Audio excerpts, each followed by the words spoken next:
తాకట్లో ఉన్న బంగారాన్ని విడిపించి ఆ రోజున మార్కెట్ ధర కట్టి మిగిలిన డబ్బును మీకు అందిస్తుంది కొమ్మూరి గోల్డ్.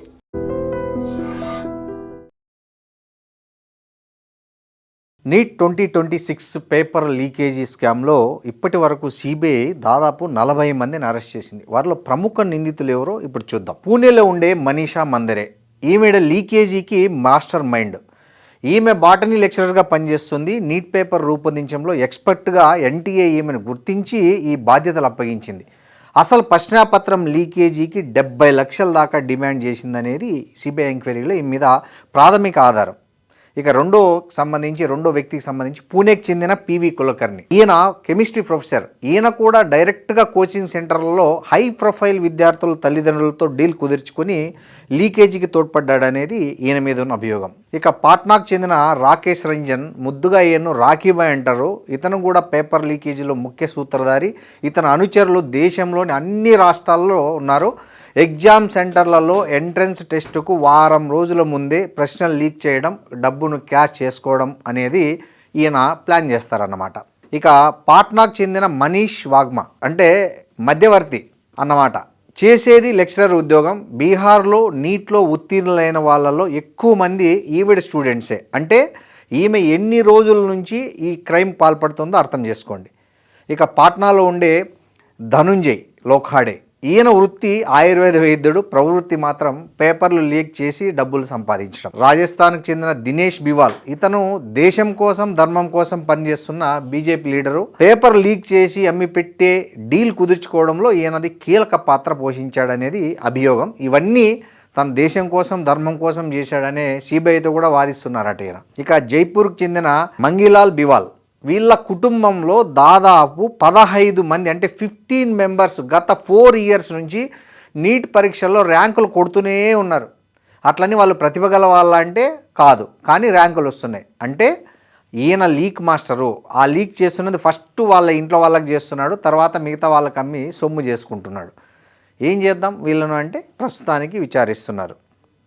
ఇక జార్ఖండ్కి చెందిన అరవింద్ కుమార్, ఈయన ప్రఖ్యాత ఓయాసిస్ స్కూల్ ప్రిన్సిపల్. ఇంపర్సనేషన్ అంటే అసలు క్యాండిడేట్కి బదులు ఎంబీబీఎస్ విద్యార్థులతో నీట్ పరీక్ష రాసేటట్లు చేయడంలో ఈయన చాలా ఫేమస్ అన్నట్లు. అలా చేసి లక్షలు సంపాదిస్తాడు.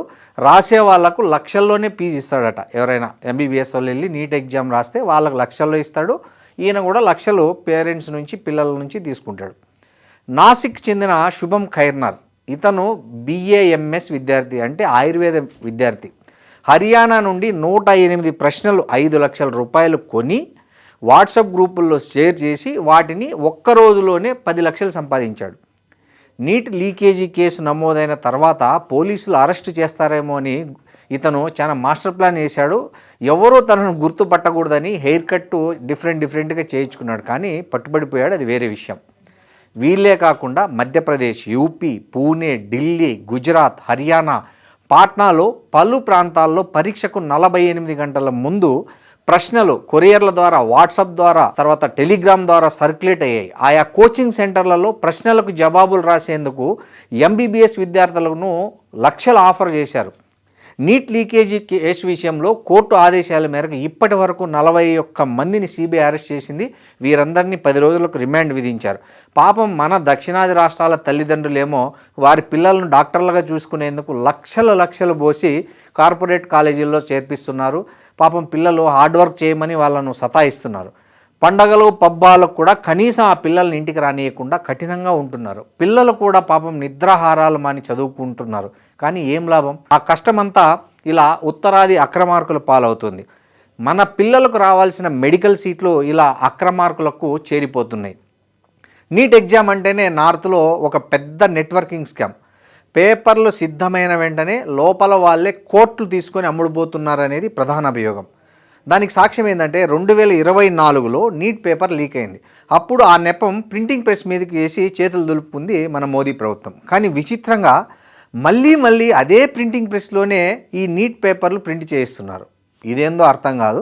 ఇక జేఈలాగా ఆన్లైన్ మోడ్లో నీట్ పరీక్ష నిర్వహించాలని చాలామంది తల్లిదండ్రులు, విద్యార్థులు కోరుతున్నారు. చివరికి రాధాకృష్ణ కమిటీ కూడా సిఫార్సు చేసింది. కానీ మన మోదీ ప్రభుత్వం అలా చేయలేదు. 2026లో మళ్ళీ సీన్ రిపీట్. 2024లో ఎక్కడెక్కడ నీట్ పేపర్ లీక్ అయిందో సరిగ్గా అవే ప్రాంతాల్లో పేపర్ లీక్ అయింది. కానీ ఇంగితం లేని వ్యవస్థ మాత్రం ఏదో మేలు చేసినట్లు ఈ ప్రభుత్వం నెక్స్ట్ పరీక్ష రాసే వారికి ఫీజు లేకుండా మినహాయించినట్లు చెప్పుకున్నారు మన ఘనత వహించిన కేంద్ర విద్యాశాఖ మంత్రి. ఎన్ని ఎంక్వైరీలు వేసినా ఈ లీకేజ్ ఆగేది కాదని ఎన్టీఏలోని ఒక చిన్న ఎంప్లాయీ కూడా చెప్తున్నాడంటే అక్కడ అవినీతి ఎంత వ్యవస్థీకృతమైందో అర్థం చేసుకోవచ్చు. దక్షిణాది రాష్ట్రాల ముఖ్యమంత్రులు ఇప్పటికైనా మేల్కొనాలి. మన వాటా సీట్లు నీటి ద్వారా అక్రమంగా నింపడం, లక్షల మంది విద్యార్థులకు అన్యాయం చేయడమే.